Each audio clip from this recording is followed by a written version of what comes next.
Hi guys, kami po ay nagluluto ng laman loob ng manok. Mayroong ulo, bituka, balon-balunan, atay at iba pa. Yan. Napalambot na po yung mga laman nandito oh. Yan oh. Isang karderong karne, napalambot na po yan. So nga pala, dito po ito sa pastoral's house, sa gilid ng pastoral's house. Ano, daming ibon, no?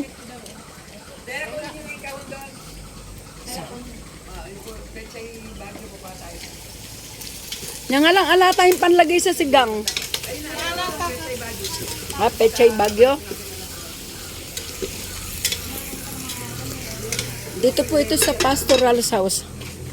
Ayan, si Aling Sister Lani po nagluluto. Malaki siya. Yung isa lang pala ang dapat. Ayan yung mga sister, kukunin po nila yung gulay. Ando sa pinaka-charge. Sundan ko nga po sila. Baka mas malaki yung takip ng kwet. Susundan ko sila saglit. Rice cooker.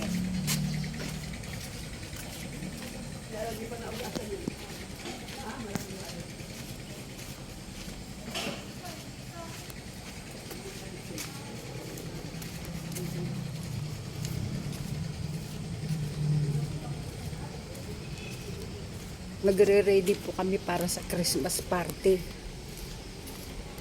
Nagsimula na po kami ngayon. Kasi yung pinalambot po yung manok na kal, may nagbigay po kasi ng 8 piraso. Kaya yun po ang inuna na dito palambutan. Ayan na po ah. Ayan po sila sister. Ayan po ang dinecor dito.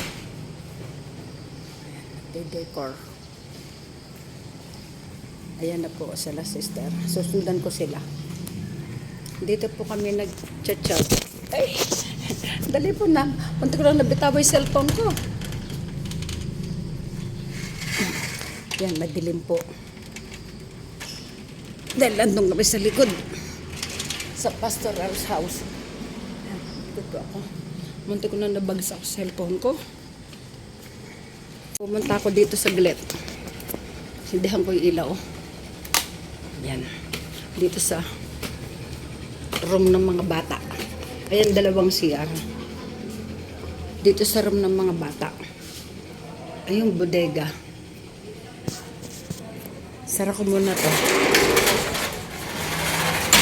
Dahil dito po kami sa likod.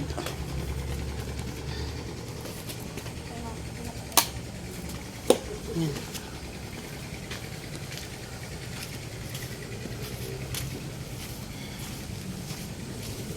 Katabi po ito sa bakanting lote. Ay, papanik pala ako sa pastoral's house. Inaalala ka naman talaga.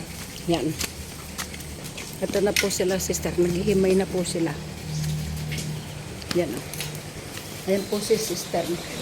Naglilinis. Ito po yung mga gamit. Oh. Dami po dito ang gamit. Malapit na po kasi kaming gabi na. Naglatag po ako dito. Yan, meron din dyan. Nalatag ko lang to kanina.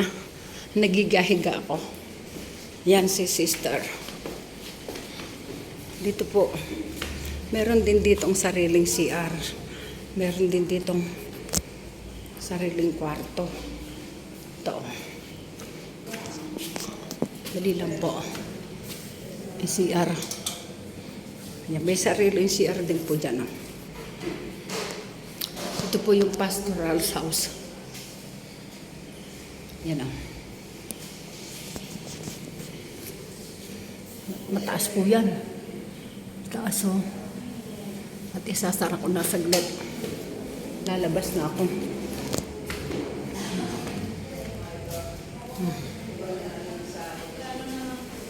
Lalabas na.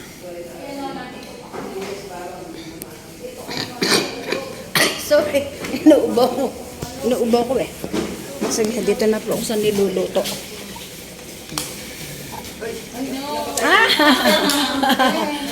Dalawa pala yung mapapatay ko pag pinatay ko lahat yun. Yan na. Iyayan yan na natin. Dito na natin iyayan yan. Yan. Hindi naman masisira ata. Hindi na yan. Ito na lang. Hindi rin masira yung carrot. Sana po iya-adobo yung niluluto na pagdesisyon na nila gawing sinigang. Pero ipapalit na natin iba-iba niyan. Yan. Bukas na natin. Ayan, nalagay na ni sister yung pechay bagyo or ombok. Mayroon ng asim. May kumpleto sangkap na yan, sister na. Ito si Tata nakataob dito. Baba na lang. Sa ilalim. Dito, Yan, sa dito ilalim. po. Dito sa baba sister. Sa ilalim. Di ayun. Anong oras na tayo? Alas 5:43 ng gabi na. Buti hindi pa malamok. Lamok na nga yan. Ay, malamok na daw po. Kaya lang kasi ako'y nakapanjama. Yung mga bagong sibuyas kahit ulit. Dito po manggagaling ang mga lamok ko. Diyan sa bakante na yan. Sa bakanteng lote. Kapit bakuran. Yan lang mga masisira yan. Yan lang yun na yan. Ayan, hinabol yung laman loob. Ano yan, yung mga itlog-itlog. Nakalimutan lagay. Baka sa mabulok, nilagay na din. Yan. Pakulong muna natin sa kuan. Para di malansa. Sayang eh. Mabubulok na yan pag di nilagay. Yan ang ano din. Tatakpan natin dito sa ito. Hindi pinaalala mo yun eh.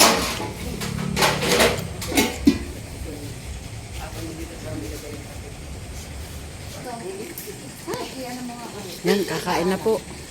Bago magsiuwi. Uwi na kami sa aming mga bahay.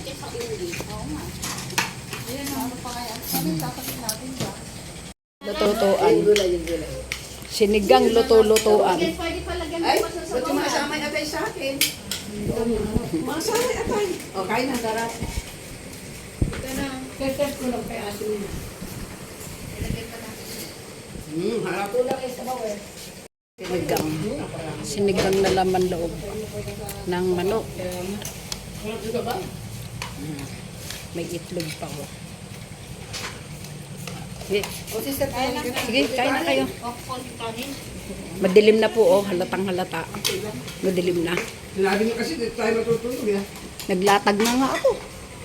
Matigas. Tigang ulo.